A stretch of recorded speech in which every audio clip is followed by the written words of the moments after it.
آثار النبوة تقف شاهدا شامخا على مرحلة من أعظم مراحل تاريخ البشرية، مرحلة بعث فيها رجال عظام اختارهم الله من بين البشر لكي ينقلوا إلى الناس رسالة التوحيد والخير.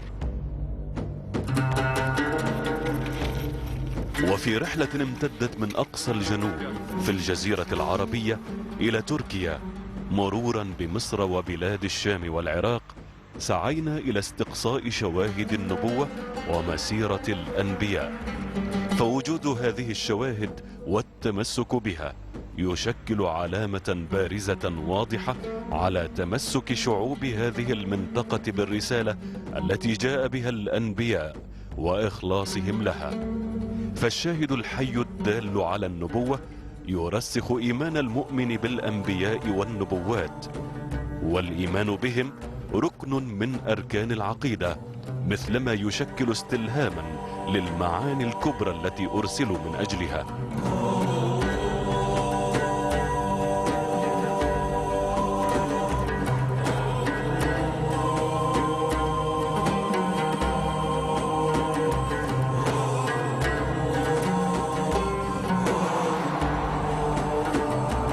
إنها رحلة في أرض النبوات ومتابعة جادة لمسيرة الأنبياء ولقصة الهداية في تاريخ البشرية، وهو تاريخ ستظل فيه النبوة ورسالتها جوهره الخالد الباقي. أيها الناس إن هذا بيان أنزلته الشريعة السمحاء.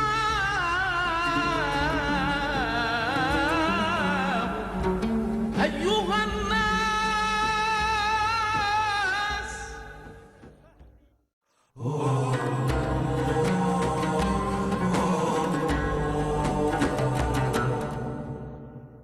الحمد لله لا نحصي له نعما سبحانه مالي. لعل دعوته ما كانت على بقعة محددة من أرض الأنبياء، وقد تكون في غيرها، لكن قرينة الاسم ومكوناته تشير إلى أن كلا من الياس واليسع عليهما السلام أرسلا إلى موطن واحد يعبد فيه وثن يسمى بعله. وفي القرآن الكريم لم يرد ذكر اسم هذا الإله المزعوم إلا مقترنا بدعوة الياس عليه السلام، مثلما أصبح اسمه جزءا من اسم المدينة اللبنانية الشهيرة بعلبك.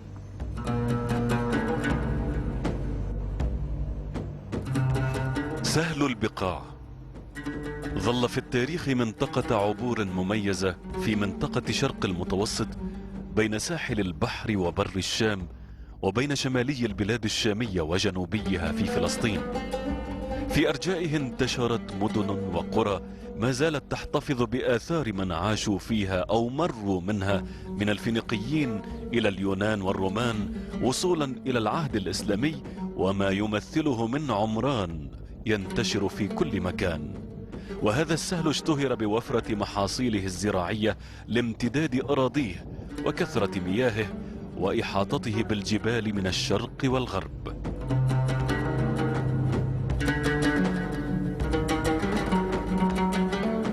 مدينة بعلبك الفينيقية الهوية والنشأة تقع في قلب هذا السهل، وقد ظلت في مختلف مراحل التاريخ ملتقى للقوافل، ولذلك اشتهرت بأسواقها التجارية التي يتم فيها تبادل السلع، وتوفر للغادين والرائحين كل ما يحتاجون إليه من زاد الطريق والسلع الأخرى.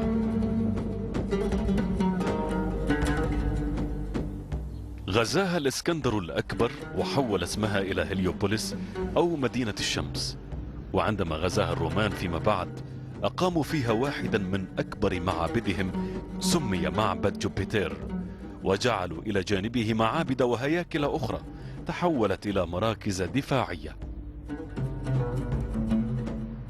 وعلى الرغم من تعدد أسماء المعابد في هذه الآثار التاريخية، إلا أن اسم الإله الكنعاني بعل ظل حاضرا في معابد هذه المدينة وأصبح جزءا من اسمها، وكان وثنا يعبد في مناطق كثيرة من بلاد الشام وأرض الرافدين.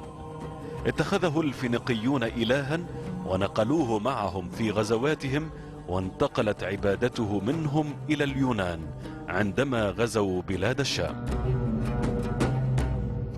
هذه المدينة كانت مدينة عبادة هذا الصنم من دون الله سبحانه وتعالى، ولذلك ورد ذكرها في القرآن، وختم الله بقوله: سلام على إلياسين.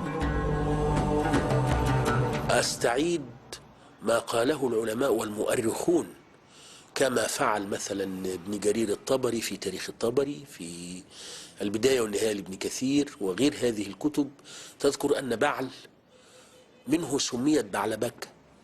ومعروف أن إلياسا عليه السلام كان في بعلبك أو كان في الشام.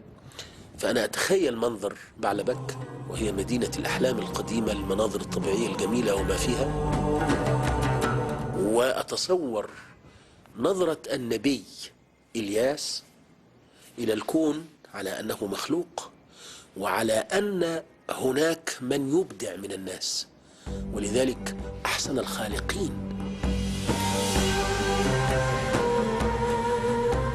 ورد اسم هذا الوثن في القرآن الكريم مرة واحدة مقترنا بقصة إلياس عليه السلام، مما يؤكد أنه أرسل إلى قوم يعبدون بعلا، فنهاهم عن ذلك ودعاهم إلى عبادة الله وحده، وقد ورثه في دعوته نبي الله اليسع.